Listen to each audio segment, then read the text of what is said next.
आपण रायगडावर आहोत. रायगडावर या प्लास्टिकच्या लाखो बाटल्या ज्या आहेत त्या जमा होत आहेत, वेपर्सची पाकिटं जमा होत आहेत. रायगड स्वच्छ करण्याचं काम सुरू आहे, प्लास्टिक मुक्त करण्याचं काम सुरू आहे. ही संकल्पना मुळात होती ती खासदार आणि छत्रपती शिवाजी महाराजांचं वंशज संभाजीराजे यांची. स्वतः संभाजीराजे हे गडावर चढतायत.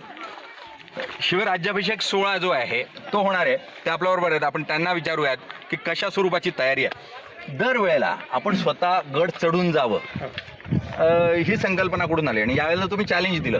अरे फिटनेस चॅलेंज दिलं, काय आहे त्यामागची कारण? नाही, फिटनेस चॅलेंज देण्याचं एक चॅलेंज होतं आणि त्याने एक विनंती सुद्धा होती, अगदी. आमंत्रण सुद्धा होतं, तुम्ही या. माझं कारणच हे आहे की रायगड चढणं हा एक भाग आहे किंवा हिमालयात चढणं हा फार त्याच्यापेक्षा अवघड भाग आहे. पण किती चढता हे महत्त्वाचं नाही, पण ज्यावेळी तुम्ही चढता त्यावेळी तुम्हाला खऱ्या अर्थाने शिवाजी महाराजांना स्मरण तुम्ही करता. अगदी अगदी. शिवाजी महाराजांनी हे स्वराज्य का उभा केलं, का हा रायगड किल्ल्याची राजधानी निवडली, 350 कसे किल्ले शिवाजी महाराजांनी ताब्यात ठेवले असतील, हे त्यात चढण्याची ती भूमिका होती. अगदी.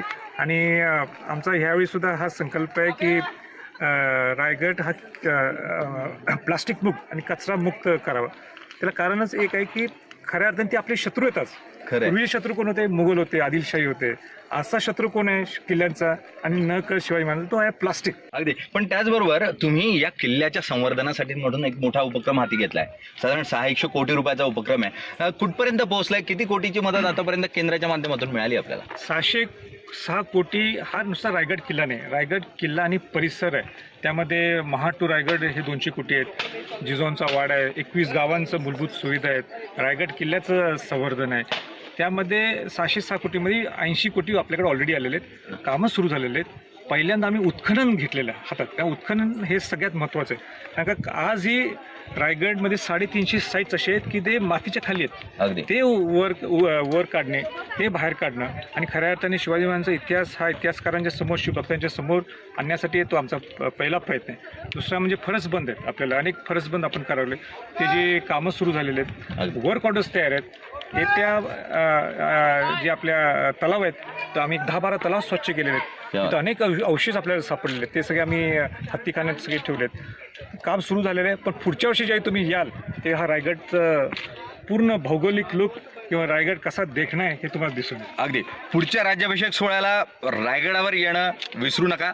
तुम्हाला यावंच लागेल, कारण रायगडाची भव्य दिव्यता ही तुम्हाला पाहायला मिळणार आहे. त्याच दृष्टीनं मुळात संभाजीराजे प्रयत्न करतायत.